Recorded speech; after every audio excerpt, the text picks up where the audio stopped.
All right, so I'm here in the borough of Chambersburg in central Pennsylvania, and I'm here with Lance Anderson, who's overseeing a really important project to EPA, but also to the borough. Lance, what's happening here? Why is this big hole in the ground?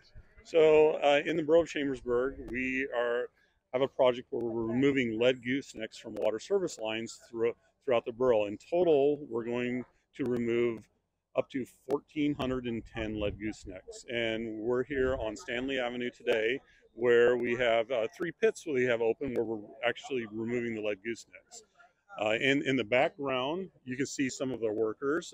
They are going to be actually using a vac truck to suck down to a water main. And we also have an open pit here where there's actually a lead gooseneck in the pit where we'll be removing that as well.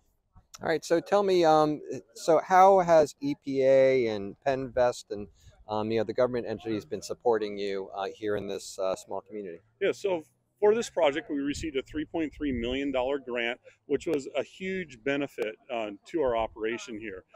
Typically, we remove about 75 lead goosenecks per year. With the grant funding, we've been able to greatly accelerate our work, and we're now removing, as I mentioned, 1,410 lead goosenecks over a period of 3 years. So we've basically been able to condense, 15 years worth of work into a 3 year period.